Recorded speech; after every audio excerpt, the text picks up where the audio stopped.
Hello friends, welcome to my channel PCS with Chauhan guys. मेरा नाम है किया चौहान। दोस्तों यहाँ पे हम कर रहे हैं दृष्टि आईएएस की क्विक बुक, जिसमें हमारा चल रहा है भारत में विश्व का भूगोल। तो दोस्तों इसमें भी चल रहा है भारत का भूगोल, चैप्टर नंबर 16 करेंगे। 2 पार्ट में कंप्लीट होगा, तो पहला पार्ट अभी करें। तो गाइस जो हमारा चैप्टर है वो है आपदा प्रबंधन यानी कि डिजास्टर मैनेजमेंट। इंपॉर्टेंट चैप्टर है।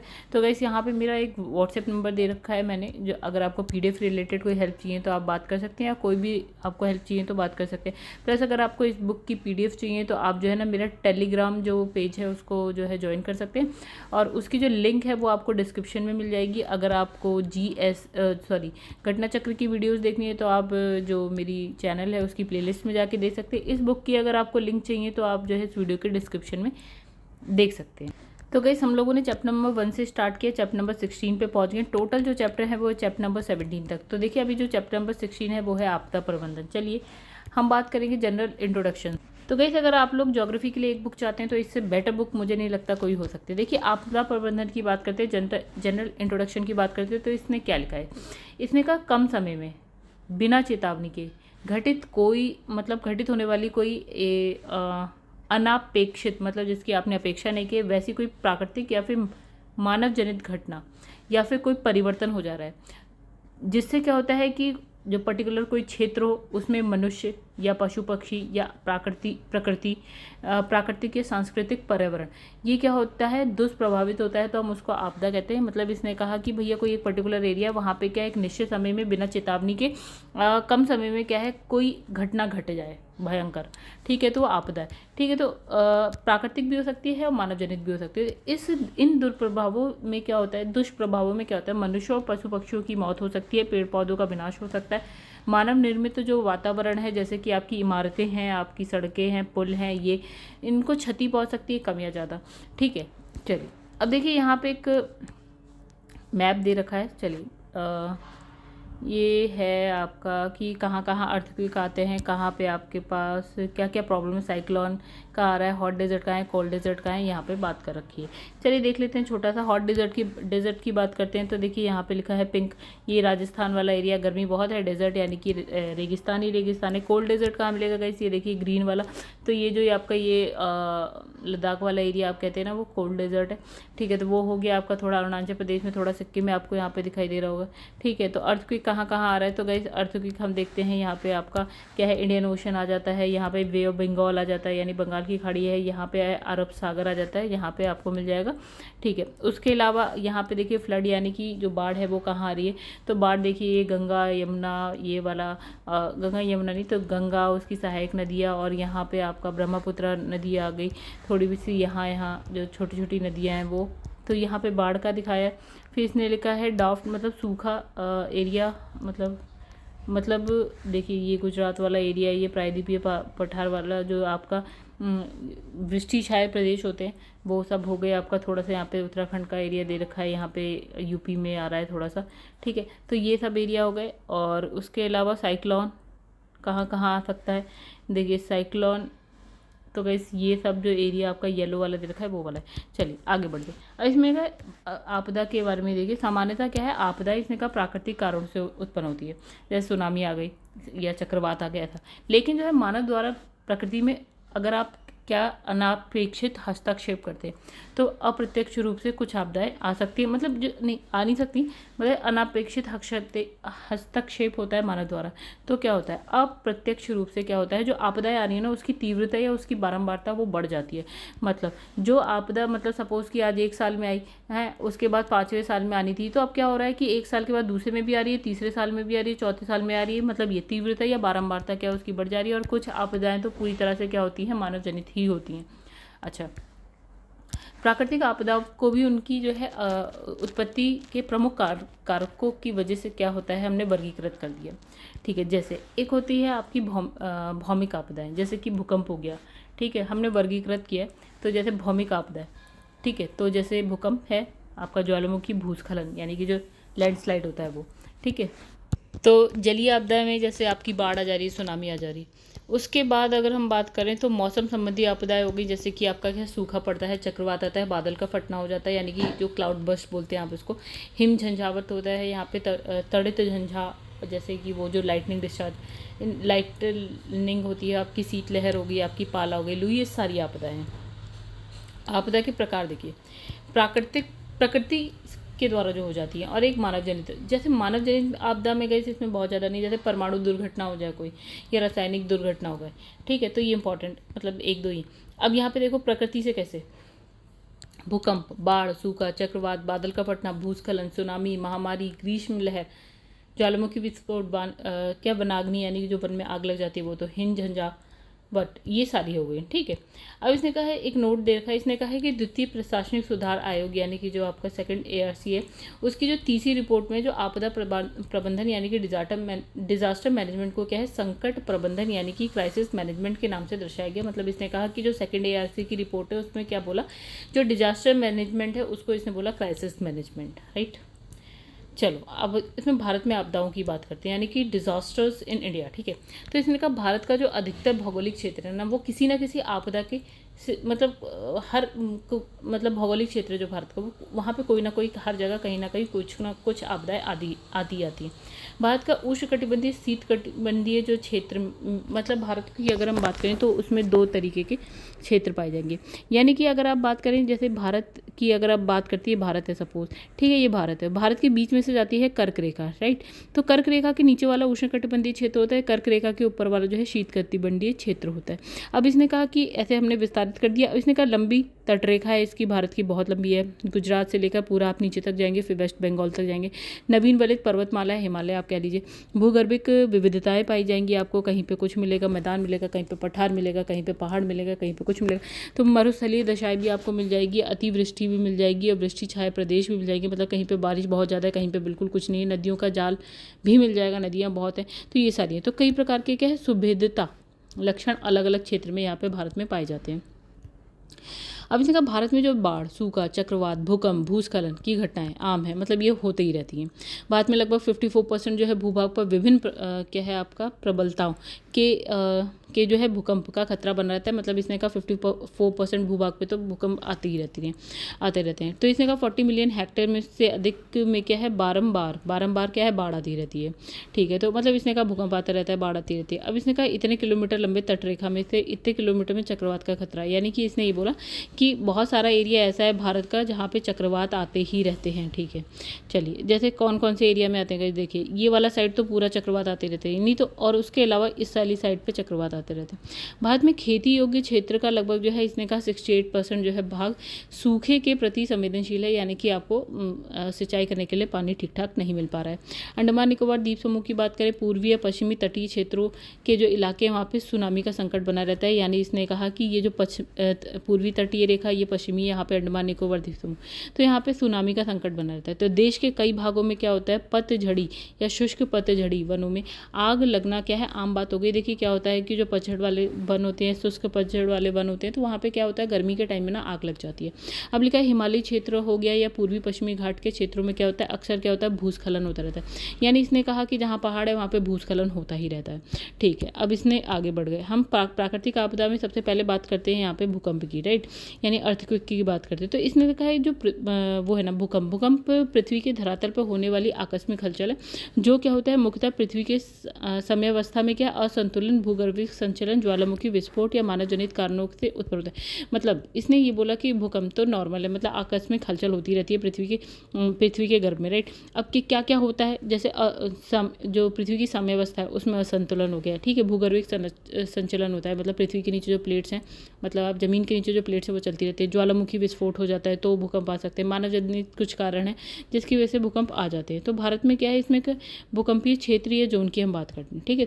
तो इसने कहा भारत में क्या है ना, नवीन वलित पर्वतमाला, हिमालय और कई भौगोलिक भ्रंश स्थित होने के कारण क्या है, विस्तृत भूकंपीय क्षेत्र पाया जाता है। मतलब आप नॉर्मली देखेंगे जैसे दिल्ली में भूकंप देखते हैं, उत्तराखंड में मतलब जो हिमालय वाली जो साइड है ना, वहाँ पे आप अच्छा खासा भूकंप का देखते रहते हैं कि आपको आता रहता है भूकंप। तो भारत में भूकंपीय इतिहास और क्या है, बारंबारता व तीव्रता वाले क्षेत्र के अध्ययन के आधार पर क्या है, भारतीय मानक ब्यूरो ने क्या करा है कि भारत को 4 भूकंपीय क्षेत्रों में बांट दिया। मतलब इसने कहा कि भूकंप का हिसाब किताब देखने के बाद जो है भारतीय मानक ब्यूरो ने भारत को कहा कि उसमें भारत में 4 भूकंपीय क्षेत्र हैं, 4 तरह के, ठीक है। जैसे देखिए, तो कहाँ है भैया 4, 1 2 4, कहाँ से शुरू किया जाए दोस्तों। तो शुरू करने से पहले देखिए भूकंप कैसे आता है, ठीक है। सपोज़ कि ये यहाँ पे पृथ्वी बना रखी है, ठीक है, कोई एक शहर बना रखा है, भूकंप आ रहा है, कहाँ पे आ रहा है, तो इसने कहा कि वन में क्या लिखा है, इसने लिखा है 2 भू प्लेटें विपरीत दिशा में गति करती हैं, वे एक दूसरे को ढकेलती हैं, अचानक से फिसल जाती हैं। मतलब इसने कहा कि देखिए एक ये प्लेट है, ठीक है, ये वाली, एक ये प्लेट है, तो दो प्लेट हो गई, एक ये प्लेट है, एक ये प्लेट है, ये वाली प्लेट इस साइड जा रही है, ये वाली प्लेट इस साइड जा रही है, तो इसकी वजह से दोनों में घर्षण होगा, दोनों गति करेंगी, एक दूसरे को ढकेलेंगी, ठीक है।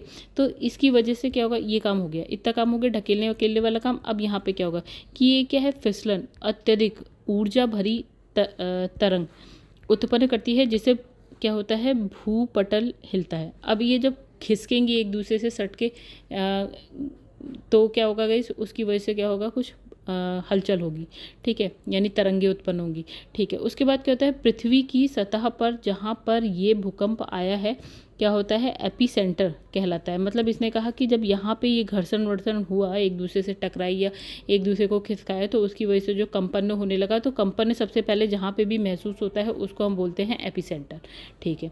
मतलब वो सबसे पास वाला एरिया पृथ्वी की सतह पर जहाँ पे कंपन आपको महसूस होगा वो होगा आपका एपीसेंटर। तो गाइस अब ये जो टेबल है उसको देखते हैं। इसमें लिखा है भूकंप जोन, ओके, तो दोस्तों यहाँ लिखा है भूकंप जोन अंचल, यहाँ लिखा है भूकंपीय तीव्रता क्या है, कुल क्षेत्र का प्रतिशत क्या है, प्रमुख क्षेत्र देखिए। तो गैस यहाँ पे देखिए, यहाँ लिखा है ना 5, ठीक है, फिर 5 मतलब जहाँ पे बहुत ज़्यादा जोखिम वाला क्षेत्र है, मतलब भूकंप से जहाँ पे सबसे ज़्यादा नुकसान पहुँचे वो 5th वाला होता है जोन। 4th वाले जोन में क्या है, अधिक जोखिम वाला क्षेत्र, ठीक है। उसके बाद कौन सा जोन आएगा, 3rd वाला, ठीक है। तो जो 3rd वाला जोन है उसमें मध्यम जोखिम है, ठीक है। उसके बाद क्या है, पहले 1 और 2 था, अब 1 2 को मिला के 2 ही कर दिया, यानी कि निम्न जोखिम वाला क्षेत्र हो गया। यानी अगर हम 2 से देखें तो ये निम्न जोखिम वाला क्षेत्र है, और यहाँ पे लिखा है कि, ठीक है, तो यहाँ पे सेकंड वाला क्या लिखा है, भूकंपीय तीव्रता दे रखी है यहाँ पे। तो भूकंपीय तीव्रता यहाँ पे लिखा है ना, जो सेस्मिक स्केल, यहाँ पे 6 या उससे कम की बात कही गई है, ठीक है। यानी कि मतलब यहाँ पे जोखिम कम है, और फिर यहाँ पे तीव्रता हमने देख ली। और इसके बाद यहाँ लिखा है कुल क्षेत्र का प्रतिशत, यानी कि कितने, भारत के कितने क्षेत्र पर आता है ये वाला जोन 2 वाला। तो जोन 2 वाला भारत के 43% एरिया पे आता है, मतलब भारत का जितना भी एरिया है उसके 43% पे ये सेकंड वाला, मतलब ये जोन 2 वाला भूकंप आता है, यानी कि ज़्यादा नुकसान जिससे नहीं पहुंचता। और किन क्षेत्रों में, देश के शेष अन्य क्षेत्र, मतलब कि जो जहाँ पे ज़्यादा आता होगा उससे कम जो बचे हुए क्षेत्र होंगे वहाँ पे ये 2 वाला आता है, ठीक है। चलो अब इसके बाद देखते हैं, यहाँ पे देखिए अब जो 3rd वाला है, यानी कि जिसमें मध्यम जोखिम है, ठीक है, जिसकी तीव्रता क्या है, यहाँ पे लिखिए 5 6 7 7, ठीक है। और कितने % एरिया पे आता है भारत के, 27% पे। और कौन कौन से क्षेत्र में, जैसे कि केरल है, गोवा है, लक्षद्वीप है, ठीक है। उसके बाद है उत्तर प्रदेश, गुजरात, वेस्ट बंगाल का शेष भाग हो गया। चलिए यार गाइस, तो यहाँ से शुरू करते हैं। जैसे 5th वाला है, यहाँ पे बहुत ज़्यादा जोखिम, बहुत ज़्यादा, ठीक है। यहाँ पे 9 से ज़्यादा बड़ा स्केल तीव्रता का है, 12% एरिया पे आपको मिलेगा। अब ये कौन सा वाला एरिया होता है जहाँ पे इतने भयंकर वाले भूकंप आते हैं, जैसे आपका हो गया उत्तर पूर्वी क्षेत्र, यानी कि जहाँ पे हिमालय, जम्मू कश्मीर के क्षेत्र हिमालय, हिमाचल प्रदेश हिमालय, उत्तराखंड हिमालय, गुजरात का कच्छ वाला जो एरिया वहाँ पे हो जाएगा।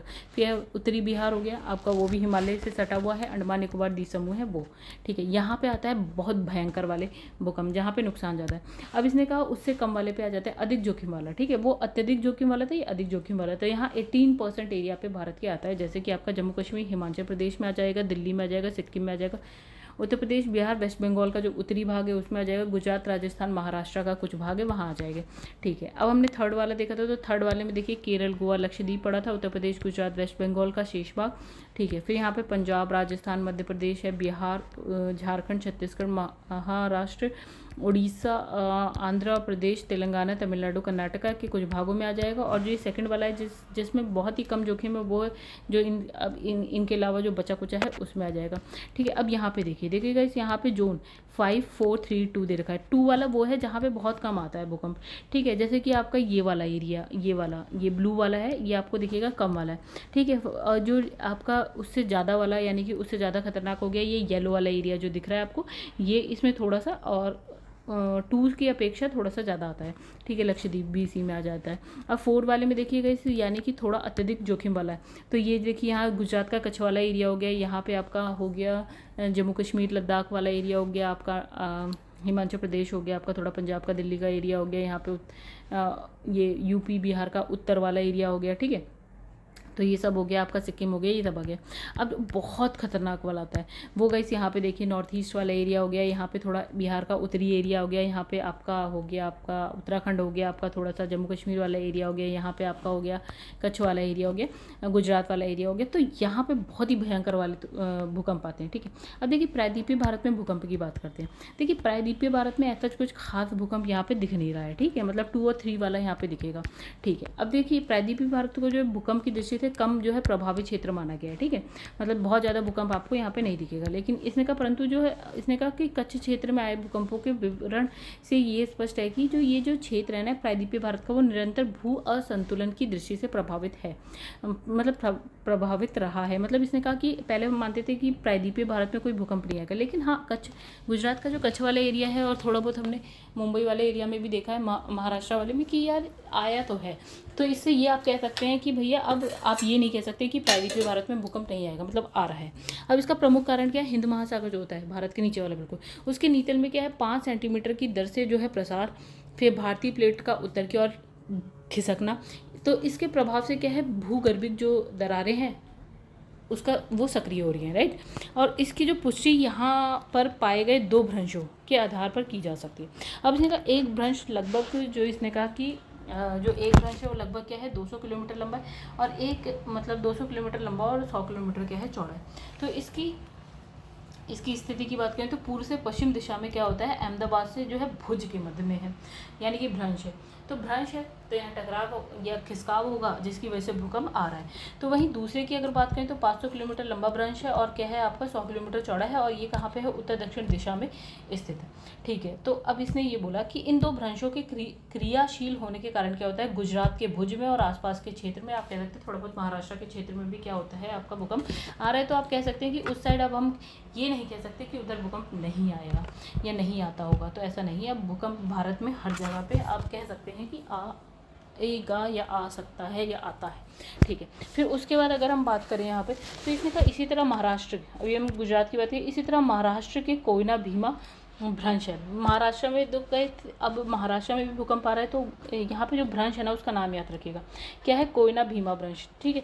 जो पूर्व में क्या है आपका निष्क्रिय अवस्थिति में था, मतलब पहले तो मतलब निष्क्रिय अवस्थिति में पड़ा हुआ था, मतलब हाँ इससे कुछ इतना फर्क पड़ नहीं रहा था, ठीक है। लेकिन अब क्या हो गया, इसमें कोयना बांध का निर्माण हुआ है, जिसके कारण क्या होता है कि जल दबाव से पुनः जो भ्रंश है ना वो क्या हो गया है, सक्रिय हो गया है, जिसके चलते क्या है, लातूर जैसी भूकंपीय त्रासदी घटित हुई। लातूर करके एक भूकंप आया था लातूर नाम से, ठीक है। तो वो ऐसा हुआ है इसकी वजह से। तो भारत की प्रथम भूकंपीय चेतावनी प्रणाली की स्थापना कहाँ हुई है, तो ये इंपॉर्टेंट सी क्वेश्चन हो गया। भारत का प्रथम भूकंपीय चेतावनी प्रणाली सिस्टम, इसकी जो स्थापना है देहरादून कहाँ है, उत्तराखंड में हुई है, 2015 में हुई, ठीक है। एक नोट देखिए, इसने कहा सुदूर संवेदन तथा भौगोलिक सूचना प्रणाली, यानी कि यहाँ लिखा है CIS, एक ऐसा आंकड़ा संग्रह उपलब्ध कराते हैं जिससे क्या होता है, आपदा के उपरांत छूटे चिन्हों का अन्य भौगोलिक और स्थाकृतिक आंकड़ा संग्रह के साथ मिलान कर खतरनाक क्षेत्र का मानचित्रण किया जा सकता है। मतलब यहाँ पे आप उन क्षेत्रों का मानचित्रण कर सकते हैं जहाँ पे आपको लगता है आपदा या भूकंप की अगर हम बात करें तो बहुत ज़्यादा आ सकता है, आएगा, ठीक है। तो यहाँ इसने का सामान्यतः जो है, इसने का भूकंप प्रभावित इलाके बहुत बड़े क्षेत्र में क्या होते हैं, व्याप्त होते हैं, परंतु वे कुछ सुपरिचित यानी कि प्लेट संपर्क क्षेत्र में ही क्या होते हैं, सीमित होते हैं। मतलब इसने कहा जो पृथ्वी के अंदर सात प्लेट मिल जाएगी। तो जैसे हमारे में जो भूकंप आता है वो यूरेशियन प्लेट और जो इंडियन प्लेट है ना उसकी वजह से ज़्यादा आता है। तो इंडियन प्लेट ऊपर की तरफ जा रही है और यूरेशियन प्लेट से टकराती है, भूकंप आता है, ठीक है। अब इसने कहा कि उपग्रह आंकड़े आपदा प्रभावित क्षेत्र का सामरिक दृश्य उपलब्ध कराते हैं। अब लिखा इन आंकड़ों को जो है आपदा आकलन और राहत उपायों के लिए क्या है, इलाके की वृहद पैमाने पर क्या है आधारभूत सूचनाएं तैयार करने में क्या हम करते हैं, प्रयोग करते हैं। अच्छा, अब देखिए हमने भूकंप की बात कर ली और अब हम बात करने जाते हैं लैंडस्लाइड यानी कि भूस्खलन, यानी कि यहाँ अगर आप पहाड़ों पे जाएंगे ना तो वो जो ज़मीन है वो खिसक जाती है, नीचे खाई में चली जाती है, वो वाला। तो इसने कहा भूस्खलन क्या है, एक भूवैज्ञानिक घटना है जो पृथ्वी के गुरुत्वाकर्षण से प्रभावाधीन होकर घटित होती है। मतलब देखिए क्या है कि पहाड़ है, पहाड़ का एक पार्ट टूट के नीचे गिर गया, तो ये पृथ्वी के गुरुत्वाकर्षण की वजह से भी होता है। इसमें क्या होता है, वृहद स्तर पर पत्थर का क्या होता है, खिसकाव होता है, मिट्टी का बहाव होता है, आपका पहाड़ों का टूटना हो जाता है, ये सारी चीज़ें आती हैं। और इसका जो कारण है प्राकृतिक भी हो सकता है, मानव जनित भी हो सकता है। प्राकृतिक मतलब सपोज बहुत ज़्यादा बारिश आ रही है, मिट्टी गीली होती जा रही है और नीचे से क्या खिसक के फिर बह गई। और मानव जनित क्या है, अब आप देख रहे हैं कि पहाड़ों पे क्या है, इतने मकान बनाए जा रहे हैं, इतनी सारी चीज़ें बनाई जा रही हैं, तो जिसकी वजह से क्या है, हम पहाड़ों को तोड़ते रहते हैं और मतलब हम चेंजेस करते रहते हैं। ठीक है, अब आगे बढ़ते हैं। तो भारत में भूस्खलन प्रभावित क्षेत्र देखिए कहाँ कहाँ पे भूस्खलन ज़्यादा आ रहा है। तो जैसे हिमालय पर्वतीय क्षेत्र हो गया आपका, उत्तर पूर्वी राज्य समेत। ठीक है, दूसरा हो गया पश्चिमी घाट पे भी आपको पहाड़ मिल जाएंगे, पर्वत होते ही हैं, भले 1 किलोमीटर ऊपर तक होते हो। जो हिमालय का क्षेत्र है वहाँ 8-8 किलोमीटर तक होते हैं, लेकिन जो पठार वाला होता है वो 1-1 किलोमीटर तक होता है। पूर्वी घाट वही वाली बात हो गई।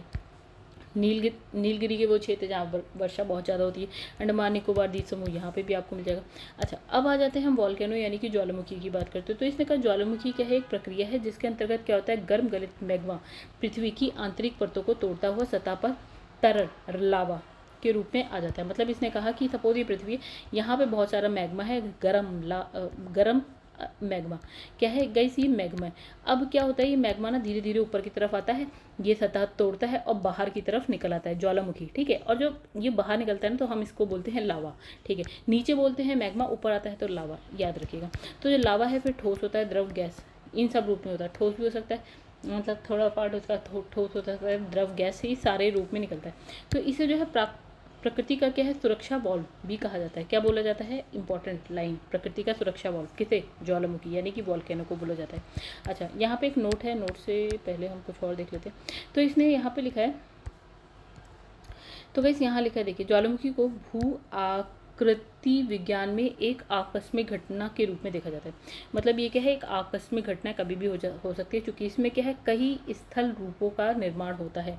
ठीक है, अतः पृथ्वी पर परिवर्तन लाने वाले बलों में इसे जो है रचनात्मक बल के रूप में वर्गीकृत किया जाता है। मतलब कुछ बल ऐसे हैं जिसकी वजह से क्या होता है, पृथ्वी पर अलग अलग संरचनाएं बन जाती हैं। तो इसमें हम एक ज्वालामुखी को भी मानते हैं कि इसकी वजह से भी बनती है, तो इसे हम बोलते हैं रचनात्मक बल। ठीक है, दूसरी ओर क्या है, चूंकि इसमें क्या होता है, पारितंत्र और क्या है, जानमाल का नुकसान होता है, मतलब पर्यावरण का होता है, जानमाल का नुकसान होता है। तो पर्यावरण भूगोल के अंतर्गत इसका अध्ययन क्या है, प्राकृतिक आपदा के रूप में किया करा जाता है। मतलब इसे हम रचनात्मक बल भी कहते हैं, कुछ ना कुछ आकृति स्थलाकृति बनती होगी इसकी वजह से। ठीक है, लेकिन हम इसे प्राकृतिक आपदा तो कहेंगे ही कहेंगे। ठीक है, अब यहाँ पे इसने कहा है कि भारत में ज्वालामुखी क्षेत्र की बात करिए कहाँ कहाँ है। तो इसने कहा कि भारत की मुख्य भूमि पर क्या है, प्रमुखता कुछ जो है मृत यानी कि जो बेकार हो गए हैं ज्वालामुखी, इसमें जिसमें विस्फोट नहीं होता है, ये प्रसुप्त यानी कि ये भी वही हो गया, मृत या प्रसुप्त जो शुष्क पड़े पड़े हैं वो वैसे ज्वालामुखी है भारत में। भारत का एकमात्र जो ऐसा सक्रिय ज्वालामुखी है जिसमें विस्फोट होता है वो कहाँ पे है, आपको मिलेगा अंडमान निकोबार द्वीप समूह में। क्या है, बहुत सारे द्वीप हैं, तो उसमें एक द्वीप है जिसका नाम है बैरन द्वीप, वहाँ पे मिलेगा। तो ज्वालामुखी प्रभाव के आकलन के अनुसार क्या है, भारत को जो है ज्वालामुखी सुवेद्य क्षेत्र नहीं माना जाता है, क्योंकि यहाँ पे बहुत ज़्यादा ज्वालामुखी नहीं फटते हैं। चलो, अब मुख्य ज्वालामुखी की बात करें तो गई से एक देखिए ये वाला इंपॉर्टेंट है, बैरन द्वीप, जो कि अंडमान द्वीप, बैरन द्वीप पे है एक, जो कि है अंडमान द्वीप पे। ठीक है, मतलब अंडमान निकोबार अलग अलग द्वीप हैं। तो इसमें एक हो गया नारकोंडम अंडमान द्वीप पे, ये भी इंपॉर्टेंट है आपको पता है। फिर है बारांतग जो कि अंडमान द्वीप पे है, दक्कन ट्रैप महाराष्ट्र में मिल जाएगा आपको। ठीक है, ये सब सुसुप्त हैं। फिर इसमें लिखा है धिनोधर पहाड़ी जो कि आपकी गुजरात में, फिर इसमें धोसी पहाड़ी जो कि हरियाणा उत्तरी राजस्थान सीमा यहाँ पर मिल जाएगा। इतना इंपॉर्टेंट नहीं है, मतलब बैरन द्वीप वाला इंपॉर्टेंट है, और उसके बाद नारकोंडम भी इंपॉर्टेंट है। ठीक है, उसके बाद चलिए नेक्स्ट पे हम बात करते हैं बाढ़ की, यानी कि फ्लड की बात करेंगे।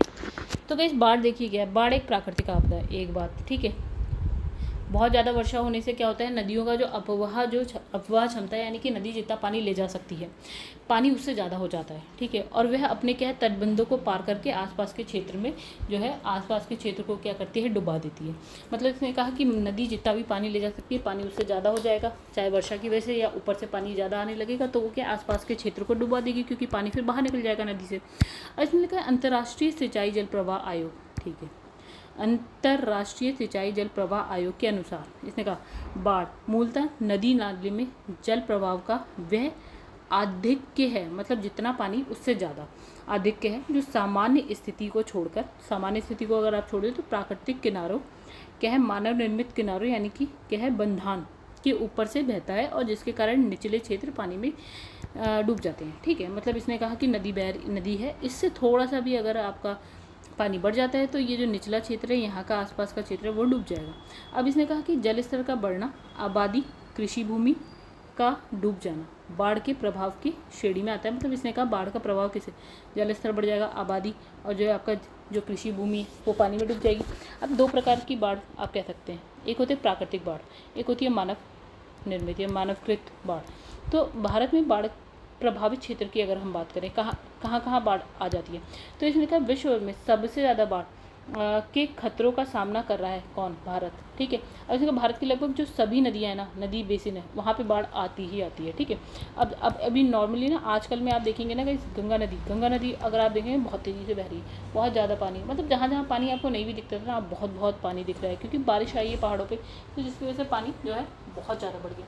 ठीक है, उसके बाद भारतीय भूवैज्ञानिक सर्वेक्षण यानी कि GSI के अनुसार क्या है, भारत का लगभग जो है इसने कहा 12.5% जो क्षेत्र है वो क्या है, बाढ़ प्रवण क्षेत्र के अंतर्गत आता है। मतलब इतने पे बाढ़ आती है, जहाँ जहाँ नदी है उसके आसपास का एरिया बताया इसने, 12.58% एरिया पे जो है बाढ़ आती है। कहाँ, जैसे उत्तर प्रदेश है तो यहाँ पे गंगा नदी बह रही है, उसकी सहायक नदियाँ बह रही है। बिहार में भी आप देख सकते हैं असम ब्रह्मपुत्र नदी, ठीक है, पंजाब हो गया आपका सतलुज नदी, राजस्थान हो गया आपका, पश्चिम बंगाल हो गया आपका, वो भी गंगा भागीरथी हुगली वाली। ठीक है, फिर यहाँ हरियाणा हो गया, उड़ीसा है, आंध्र प्रदेश, गुजरात, केरल, तमिलनाडु, यहाँ बाढ़ आती रहती है। अब इसने कहा भारत के बाढ़ प्रवण क्षेत्र को जो है आपका 3 भागों में बांट दिया गया। ठीक है, अब इसने कहा पहला जैसे गंगा बेसिन में आती है तो इसके अंतर्गत जैसे उत्तर प्रदेश आ गया, बिहार आ गया, वेस्ट बंगाल आ गया, तो यहाँ पे बाढ़ आ जाती है। ठीक है, और इसने कहा गंगा के अलावा अगर हम बात करें तो यहाँ पे शारदा हो गई, राप्ती, गंडक, घाघरा, ये नदियाँ क्या है, पूर्वी उत्तर प्रदेश में बाढ़ लाती हैं। यमुना नदी हरियाणा, दिल्ली, इन क्षेत्रों में बाढ़ लाती है। अभी आपने देखा था दिल्ली में क्या हाल हो गया था, लाल किले का आसपास अब नदी बह रही थी। ठीक है, तो मतलब इतनी यमुना की वजह से।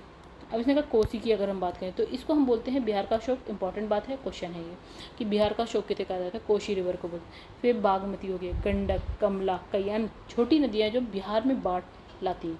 ठीक है, अब यहाँ पे महानंदा की बात करें, भागीरथी, दामोदर, अजय, तो ये नदियाँ जो है ज्वारीय प्रभाव आदि के कारण क्या होते हैं, वेस्ट बंगाल यानी कि पश्चिम बंगाल में बाढ़ लाती है।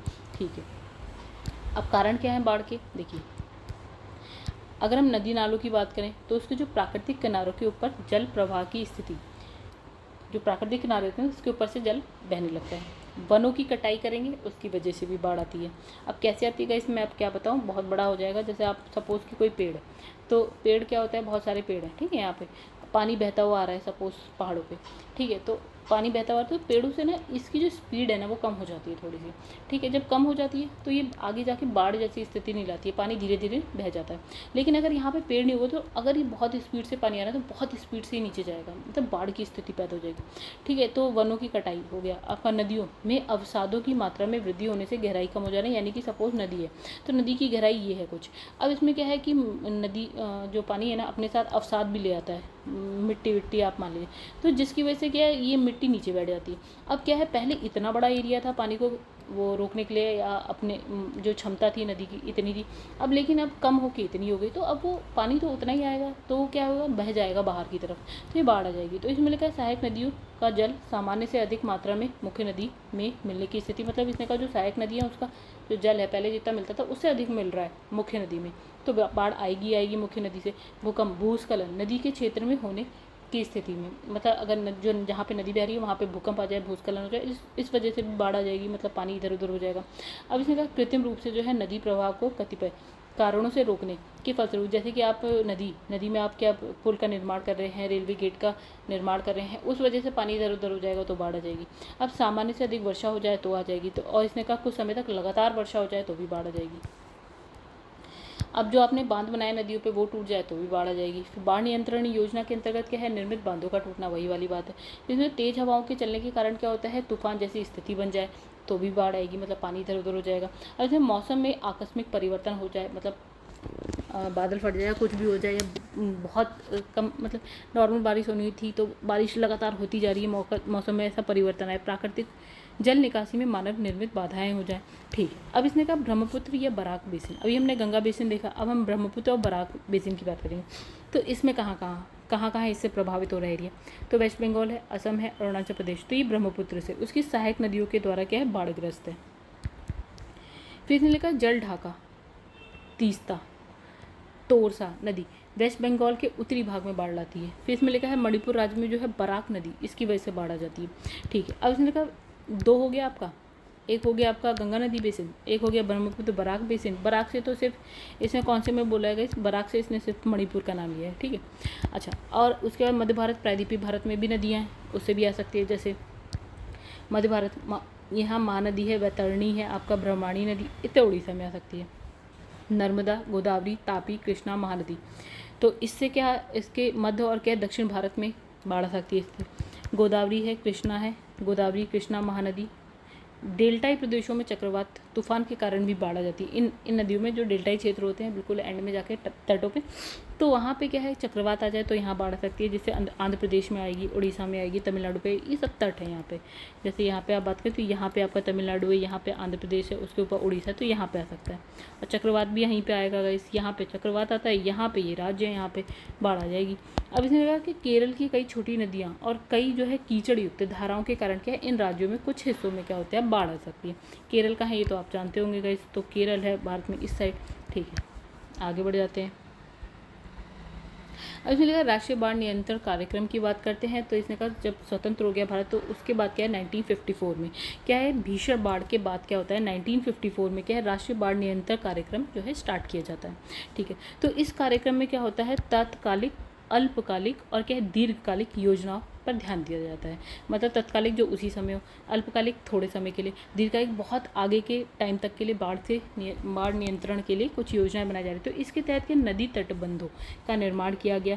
गांव शहरों से सटे हुए जो नदी तटों हैं उसको क्या कर दिया गया, वहाँ पे नदी तटों को ऊपर उठाना हो गया। जलाशय, ये जो तालाब होते हैं, बांध हो गया, इसका निर्माण किया गया। फिर जल निकासी की व्यवस्था करी गई ठीक ठाक। ऐसे 1976 में क्या होता है, बाढ़ नियंत्रण की समन्वित समेकित वैज्ञानिक नीति तैयार करने के उद्देश्य से क्या हुआ, राष्ट्रीय बाढ़ आयोग की स्थापना हुई। किसकी स्थापना हुई 1976 में, राष्ट्रीय बाढ़ आयोग की। तो इसके अतिरिक्त अगर हम बात करें तो केंद्रीय बाढ़ पूर्वानुमान संगठन द्वारा क्या हुआ, एक गैर संरचनात्मक उपाय के तहत क्या होता है, एक राष्ट्रव्यापी बाढ़ पूर्वानुमान प्रणाली की स्थापना की गई। ठीक है, और इसमें क्या लिखा है, देश में 199 केंद्रों से बाढ़ पूर्वानुमान जारी करती है ये। ठीक है, चलो आगे सुनामी की बात करते हैं। तो गाइस सुनामी में क्या है, जो महासागरों में आती है, महासागरों में पैदा होने वाली क्या है, ये ऊंची लहर है। इसने कहा कि महासागरीय तल पर होने वाली किसी भयानक हलचल, जैसे कि महासागरीय तल पे अगर भूकंप होता है, ज्वालामुखी विस्फोट होता है, तो इसके कारण क्या होता है, सुनामी आ सकती है। तो ऐसे महासागरीय क्षेत्र जो प्लेटों के सीमांत भागों पर स्थित है, मतलब इसने कहा 2 प्लेट्स हैं, ठीक है, नीचे, तो यहाँ वाला एरिया, अगर समुद्र के अंदर ये 2 प्लेट हैं और जो ये वाला एरिया है जो सीमांत क्षेत्र है, ठीक है, तो वहाँ पे क्या है, सुनामी लहरें पैदा होती हैं, क्योंकि वो खिसकती होंगी प्लेट्स, तो जिसकी वजह से कंपन होता होगा, तो वहाँ से लहर जो है ना उत्पन्न हो जाएगी। तो ऐसे क्षेत्रों के आसपास के तटीय क्षेत्र जो है सुनामी से क्या होते हैं, सर्वाधिक प्रभावित होते हैं। मतलब इसने कहा अगर ये भारत है तो यहाँ पे अगर मान लो नीतल पर, समुद्र के जो नीचे वाला एरिया होता है उसे नीतल बोलते हैं, वहाँ पे कुछ वैसा हलचल हुई, तो इसकी वजह से क्या होता है, सुनामी आते आते इन जो सबसे पास में जो तट है ना, वहाँ पे ज़्यादा प्रॉब्लम क्रिएट करेगी। तो द्वीपीय, महाद्वीपीय दोनों हो सकते हैं। अब इसने कहा भारत में जो है ना 2007 में भारतीय सुनामी अग्रिम चेतावनी केंद्र कार्य जो है कर रहा है। ठीक है, कब से कर रहा है, 2007 से भारतीय सुनामी अग्रिम चेतावनी केंद्र जो है कार्य कर रहा है, जो वर्तमान में क्या है, राष्ट्रीय महासागर सूचना सेवा केंद्र हैदराबाद के अंतर्गत हिंद महासागर क्षेत्र के लिए सुनामी वॉच प्रोवाइडर के रूप में सेवा करता है। ठीक है, सेवा देता है। अच्छा, अब भारत में सुनामी प्रभावित क्षेत्र की बात करें तो इसने लिखा 2004 में क्या होता था, हिंद महासागर में भयानक आपदा के रूप में जो है सुनामी लहरें सुमात्रा यानी कि इंडोनेशिया के पश्चिमी तट पर के निकट जो है 8.9 रिक्टर के भूकंप के कारण उत्पन्न हुई। यानी कि इसने कहा कि अगर हम भारत की बात करें, यहाँ अंडमान निकोबार, यहाँ पे आपका इंडोनेशिया वाला एरिया आ जाता है, यहाँ पे सुमात्रा द्वीप है। ठीक है, इंडोनेशिया का ही सुमात्रा द्वीप है। ठीक, तो यहाँ पे ना भूकंप आया कहाँ पे? इंडियन ओशन में। इंडियन ओशन में भूकंप आया, कितने रिक्टर स्केल पे आए? 8.9, बहुत ज़्यादा है। तो इससे क्या होता है ना, दक्षिण एशिया के अलावा भारत के भी जो अंडमान निकोबार द्वीप समूह कह लीजिए आप, ठीक है, भारत, अंडमान निकोबार द्वीप समूह, तमिलनाडु हो गए, यहीं पुडुचेरी, यहाँ केरल है, यहाँ आंध्र प्रदेश है, तो ये बुरी तरह से प्रभावित हो गए इसके एरिया। तो इससे क्या है, सर्वाधिक प्रभावित स्थान, सबसे ज़्यादा प्रभावित कौन सा रहा? तमिलनाडु का आपका लिखा है नागपट्टिनम। इंपॉर्टेंट बात, सुनामी से सबसे ज़्यादा प्रभावित कौन सा? तमिलनाडु, नागपट्टिनम। सुनामी आई कब थी? 2004 में आई थी। अब इसने कहा यूरेशियाई प्लेट और क्या है, इंडो ऑस्ट्रेलियाई प्लेट के अभिसरण की सीमा पर स्थित जो है जावा ट्रेंच बेहद भूकंप संवेदनशील क्षेत्र। मतलब इसने कहा कि अगर आप ऐसे करके ना बनाते हैं, तो ऐसे सपोज आपने ये बना दिया और यहाँ पे है ऑस्ट्रेलिया, ये है आपका ऑस्ट्रेलिया, ठीक है, ये है यूरोप और ये हो गया एशिया। तो यहाँ पे है यूरेशियन प्लेट हो गई, ये इंडो ऑस्ट्रेलियाई प्लेट हो गई। तो गाइस यहाँ पे जो अभिसरण क्षेत्र होता है ना, मतलब जहाँ पे ये दोनों मिल रहे होते हैं, तो वहाँ पे क्या होता है कि यहाँ पे ना लिखा है जावा ट्रेंच, जावा तो इंडोनेशिया का पार्ट है, तो वहाँ वो भूकंप की दृष्टि से बहुत ज़्यादा संवेदनशील है। अब इसने कहा तमिलनाडु, आंध्र प्रदेश, उड़ीसा, ठीक है, और क्या है आपका अंडमान निकोबार द्वीप समूह, तो यहाँ पे भी अच्छी खासी सुनामी आप देखने को मिलती है, मतलब अच्छा खासा। मतलब इसने कहा तमिलनाडु, ठीक है, उसके ऊपर आंध्र प्रदेश, उड़ीसा, यहाँ अंडमान निकोबार द्वीप समूह। तो यहाँ पे अगर कुछ भी होता है ना समुद्र में, बंगाल क्या होता है, वे ऑफ बंगाल, बंगाल की खाड़ी में अगर कुछ भी होता है, तो यहाँ ये सबसे ज़्यादा प्रॉब्लम इन्हीं राज्यों को फेस करनी पड़ती है। अब इसने कहा सुनामी चेतावनी प्रणाली की बात करें, तो इसने कहा है प्रशांत महासागरीय तटीय देशों को सुनामी से सुरक्षा प्रदान करने के लिए क्या होता है, 1998 में जो है ना आपकी सुनामी चेतावनी प्रणाली की स्थापना की गई। अच्छा, इसके केंद्रों को जो है अलास्का, हवाई द्वीप और जापान में स्थापित किया गया है, ठीक है। चलिए गाइस, नेक्स्ट वीडियो में हम सूखा स्टार्ट करेंगे, यानी कि सेकंड पार्ट में, और सेकंड पार्ट लास्ट पार्ट होगा। इस जो चैप्टर 16 है उसका जो सेकंड पार्ट है वो लास्ट पार्ट होगा, ठीक है। जो हम यहाँ से स्टार्ट करेंगे सूखा से। तो फिलहाल इस वीडियो को यहीं एंड करते हैं गाइस। अगर आपको वीडियो पसंद है तो लाइक कर दीजिएगा, चैनल को आपने अभी तक सब्सक्राइब नहीं किया है तो कर लीजिएगा। घटना चक्र की वीडियो देखनी तो आप चैनल की प्लेलिस्ट में जाइए, और अगर आपको इस बुक की PDF चाहिए तो आप जो है मेरा टेलीग्राम पेज, जिसका लिंक मैंने डिस्क्रिप्शन बॉक्स में दे रखा है, आप वहाँ से जाके आप ज्वाइन कर सकते हैं। और एक और चीज़, अगर आपको ये बुक परचेज़ करनी है तो गाइस इसका लिंक भी डिस्क्रिप्शन बॉक्स में दे रखा है मैंने, ठीक है। चलिए यहाँ पे वीडियो को एंड करते हैं, आपसे मिलेंगे नेक्स्ट वीडियो में नेक्स्ट पार्ट के संग। तब तक के लिए धन्यवाद।